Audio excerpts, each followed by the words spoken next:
Estudiante, muy buenos días. El día de hoy, siguiendo con el estudio de las culturas preculturas antes del imperio de los incas, hoy día de hoy vamos a ver a una cultura muy importante y lo hemos dejado para el final, porque esta cultura fueron aquellos que cuando los incas los conquistan, llegaron a ser muy amigos de los incas. Se dice que a la llegada de Francisco Pizarro en el año de 1532, el señor de Chincha y Camán, el señor de Chincha, estaba acompañando a Atahualpa, ¿ya? En las andas, el día en que tomaron prisionero al señor de Atahualpa. ¿Y por qué? Porque una de las actividades importantísimas que estos hombres han realizado, aparte de habernos dejado mucho en manifestaciones culturales, ellos enseñaron a los incas el poder del comercio. ¿Sí? Los Chincha supieron comercializar y triangular el espacio para poder llegar a todos los rincones de los desarrollos de los pueblos. Recuerden que los chinchas no vivieron solos en esa época. Estamos hablando de los 1200 a 1400 antes del imperio de los incas. ¿Ya? Entonces, en estas fechas, vamos a explicarlo de esta manera. En estas fechas, mis queridos estudiantes, y este es nuestro mapita del Perú, ya, por el norte del Perú se encontraban ya en gran desarrollo la cultura chimú. Ellos, en su gran tiempo de expansión, en su mayor apogeo, llegaron ellos hasta el Valle de Lima, Coyique, casi el centro del Perú. ¿Ya? Aquí incluso ellos habían dominado ya a los señores Chancay, quienes se desarrollan por las gasas y tejidos maravillosos hechos en algodón.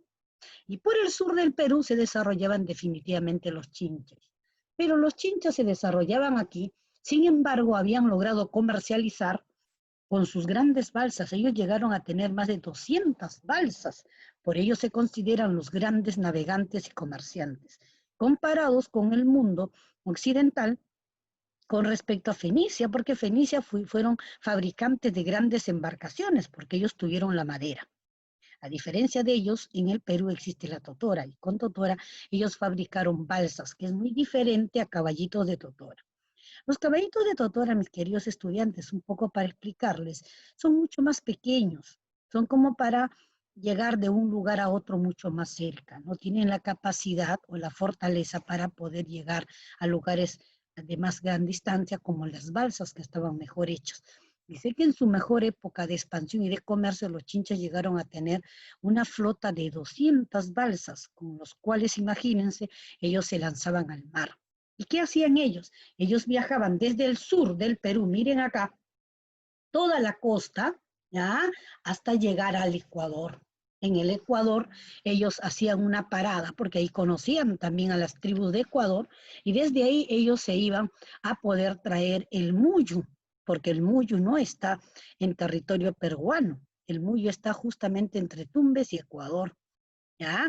De ahí traían el muyu o la concha de espondilus, que era un material para ellos muy necesario, pues ellos con esto hacían sacrificios. Con ellos ofrendaban a la tierra, ofrendaban al sol, a sus dioses, los ofrendaban ellos. Por ello que ellos iban a traer este bien, muy bien necesario para poder vender.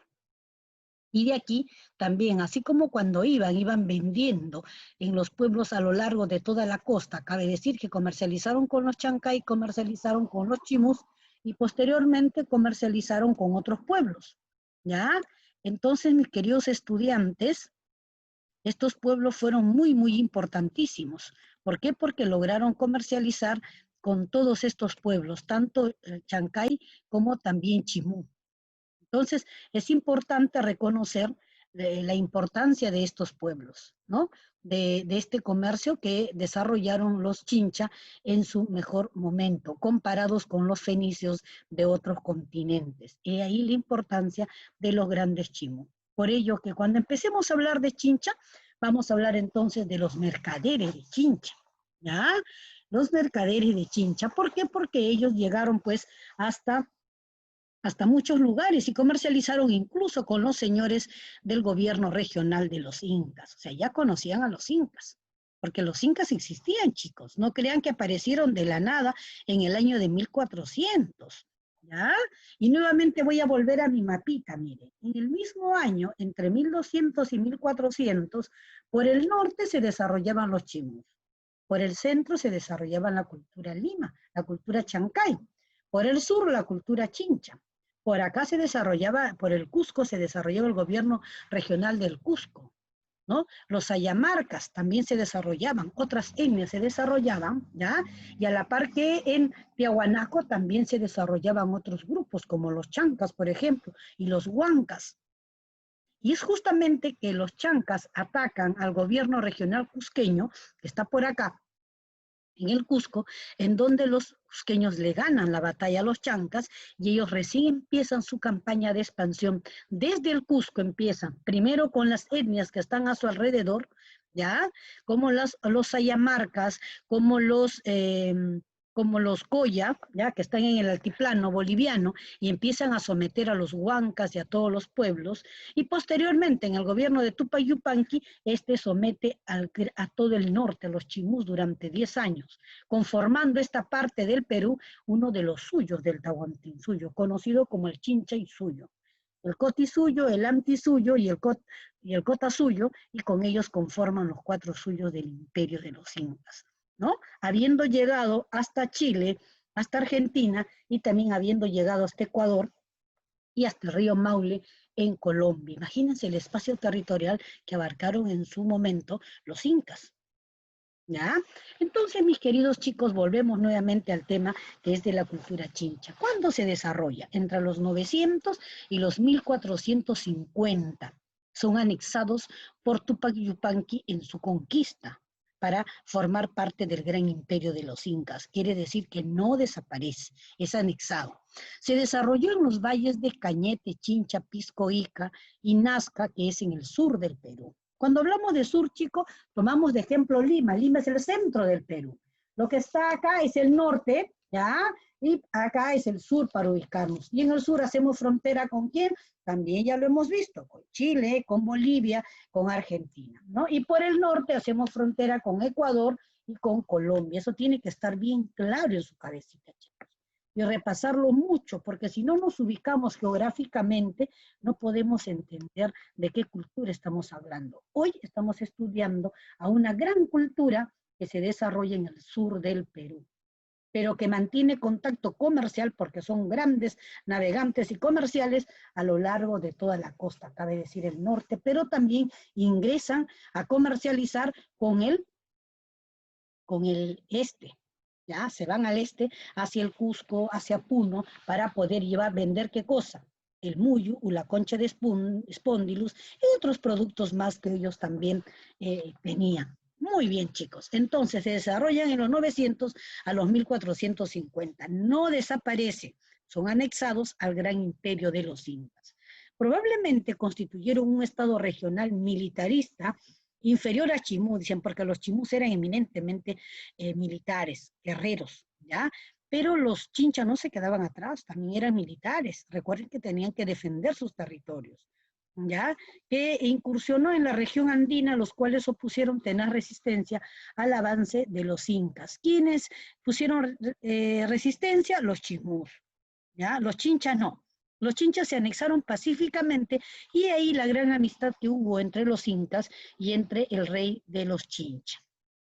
Ubicación geográfica, en la que se sentó esta cultura, le otorgó gran importancia política, ya que pudo reunir cacicazgos o señoríos de la costa central y sur, que de esta manera se presentaban como un núcleo grande frente a los chimús, ¿ya? Los chimús, antes de los incas, eran un gran, casi imperio, se puede decir, un gran señorío. Había abarcado, miren, desde Tumbes hasta Lima, era enorme su extensión territorial de ellos. Entonces, ¿qué hicieron estos pueblos? También se unieron para hacerle frente a los chimús en caso que ellos quisieran llegar a invadirnos, ¿ya? Pero también inteligentemente los chinchas no solamente habían dominado esta parte, sino también la sierra.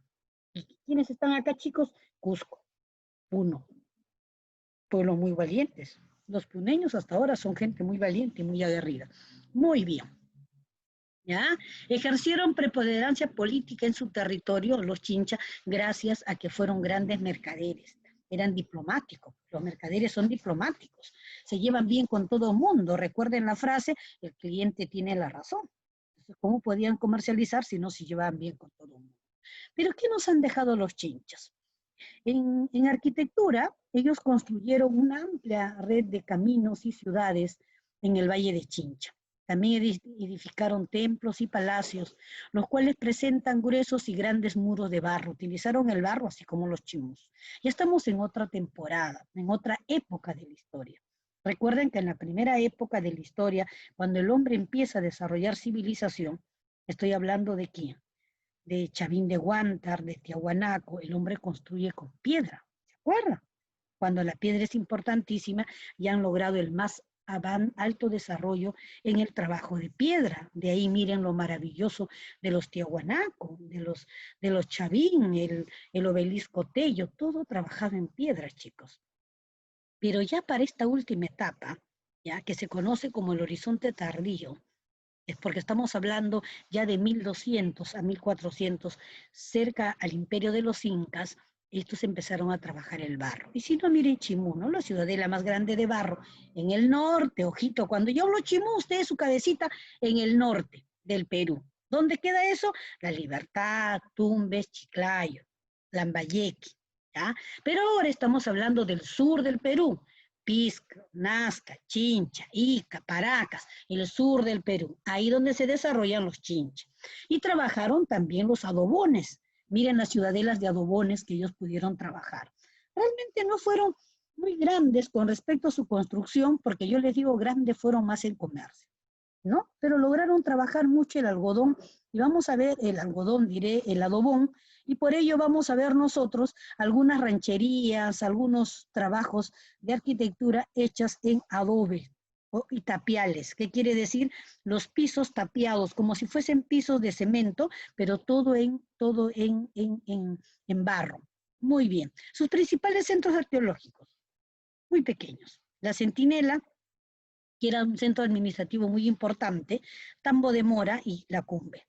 ¿Ya? Cumbe. En cerámica, su cerámica fue maravillosa, tuvo cierta influencia. La cerámica de los Paracas, tuvo influencia de los Nazca. Recuerden que ellos se habían desarrollado en este espacio territorial antes, ¿ya? Porque antes de los Chinchas se habían desarrollado los Nazca. Antes de los Nazca, los Paracas, Paracas 1, Paracas 2. Entonces, en ese mismo espacio territorial, muchos años después, entre 1200, entre los 900 y los 1400, se desarrollan los chinches, ¿ya? Y miren su cerámica maravillosa que ellos tienen, ¿ya? Que sirven para qué? Para guardar agua, para guardar chicha. Motivos geométricos, figuras en forma humanas, también en forma de peces, en forma de pájaros, lo que sus ojos pueden ver y observar de la naturaleza, ¿no? Con una gran influencia del Imperio Huari, ¿eh? Se parece mucho a la cerámica del Imperio Huari, ¿no? Muy bien, y en orfebrería vamos a ver que también ellos trabajaron pues la elaboración de vaso retrato, vaso narigones, aleación de cobre, oro y plata, pero no tanto el oro y la plata como los chimús. Aquí trabajaron de una manera más sencilla los trabajos de oro y plata, ¿no? Aquí se dedicaron más al comercio. Ojito y aclarando. En textilería, miren los tejidos maravillosos que ellos hicieron, pero definitivamente nada comparados a sus antecesores los Paracas, pues, ¿no?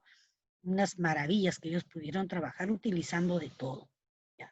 Pero aquí también ellos utilizaron pues aves, peces, los confeccionaban en algodón, que es la materia prima de la costa, que se siembra en la costa se siembra el algodón, chicos, y en la sierra tenemos pues los camélidos, la llama, la alpaca, y utilizaban pues estas tres lanas para hacer sus vestimentas, para hacer sus tejidos. Un trabajo especial sí que hay que destacar es que ellos sí trabajaron la madera, ¿ya? Y este, por ejemplo, es una forma de trabajo, miren, lo voy a agrandar, maravilloso, en madera que queda de los chimos, ¿ya? Miren, ¿ven? Pero esto, ¿qué cosa es, chicos? Si ustedes, si agrando más la imagen, estos son pájaros de mar, miren. Aquí está el pico, la cabeza y las alitas. Por eso siempre ellos van a representar. ¿Y esto qué cosa es que está acá? Esto es lo que se colocaban sus guerreros cuando iban a las guerras, porque ellos fue un pueblo guerrero eminentemente que se veían proteger frente a las invasiones. ¿Ya? Al igual como los nazcas, estos también fueron grandes guerreros. ¿Ya? Muy bien, chicos, estamos acá. ¿Ya? Y su trabajo en madera, pues maravilloso. El comercio y la navegación fue lo más fuerte que ellos tuvieron. Movidos por la gran expansión económica, que es lo que ellos quisieron, los chinchas le sacaron provecho al mar. Construyeron más de 200 balsas con los cuales se aseguraron el comercio a lo largo de toda la costa del Perú, llegando incluso por el sur hasta Chile y por el norte hasta el Valle del Ecuador. Al Ecuador para poder traer la concha de espóndilus y el muyo. Y una vez escuchen, chicos, ustedes me dirán, Miss, ¿y por qué se tenían que ir tan lejos? Porque solamente ahí existe la concha de espóndilus de color rosada. Las conchitas que nosotros podemos comer en un rico ceviche mixto, ustedes que viven en el Callao, que deben de saber de ceviche más que yo, ¿ya? Pero que lo que ellos buscaban era la concha de espóndilus rosada, que según ellos era muy buena para sus ceremonias religiosas. ¿Ya? Intercambiaron sus productos de orfebrería, tejidos, trabajos en madera y pescado seco por otros que les servían como alimento. Su deidad religiosa de ellos, el Chinchaycamán, y su capital, el poblado de Chincha, siendo a su vez el último gobernante de esta cultura, Guavia Rucana, el último gobernante, quienes conocen pues a los incas y se anexan a ellos para poder convivir con los incas de manera pacífica.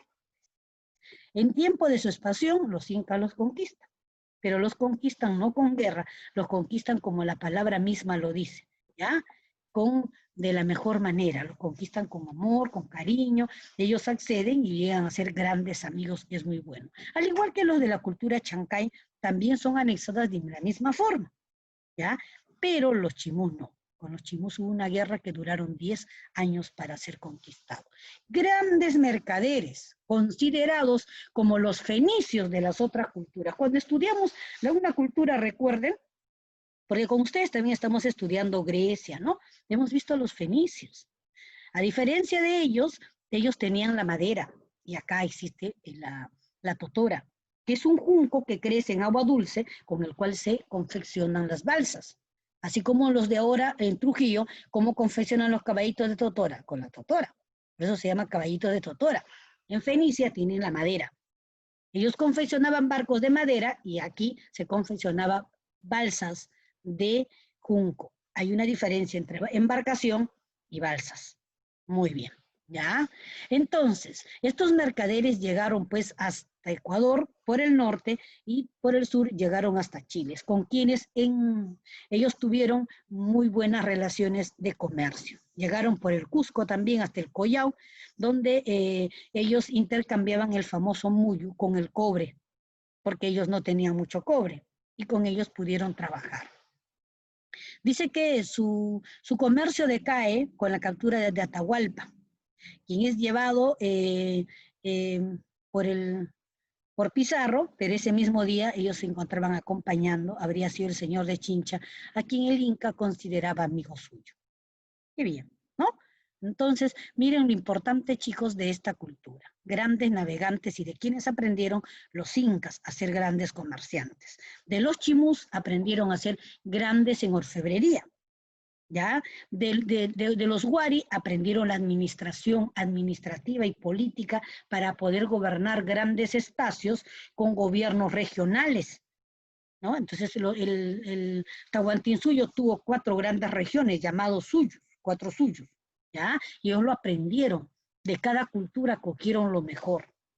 ¿Mm? ¿Y qué nos enseña esta parte de la historia, chicos? Ustedes que tienen la edad que tienen. Que nosotros podemos tener 1.000.000 de amigos, pero no vamos a aprender todo, aprendemos lo mejor de cada uno. Si nosotros queremos ser mejores, queremos ser como los hombres del imperio de los incas. ¿Por qué se dice las grandes culturas de América? Miren, contaditos, las grandes culturas de América: maya, azteca, inca. Entonces cuando digan los mejores alumnos, que esté tu nombre, pues, ¿no? Para ser mejor tiene que estar tu nombre. Y para que esté tu nombre tienes que ser mejor. Mejor persona, mejor estudiante. Y para eso tienes que convivir y juntarte con gente que sea mejor. O por lo menos tú tienes que ver que aprender lo mejor de cada uno. Eso hace la persona inteligente. No aprende lo peor. Aprende lo mejor. A ver, de mi amigo Alexander Lector, yo voy a aprender la responsabilidad que él tiene. De mi amigo Fabián y Matías, ellos aman mucho a su madre, voy a aprender el respeto a la familia. De mi amigo, a ver, ¿cuántos hay en clase, no? De mi amigo Joshua, voy a aprender que es muy hablador, un gran orador, yo también quiero expresarme así. No importa que me equivoque, pero voy a aprender, cuando sea adulto, voy a ser un gran orador y voy a conversar con todos. Y así me voy a convertir en uno de los mejores. No hay otra forma, mis queridos estudiantes, de convertirse en alguien mejor, que aprender de cada uno de ellos. ¿Y eso quién nos lo enseña? Los hombres del imperio de los incas. ¿Mm? ¿Por qué fueron grandes? Porque aprendieron lo mejor de sus culturas, a los cuales le deben mucho. Muy bien, chicos. Ahora sí, vamos a dejar de compartir y vamos a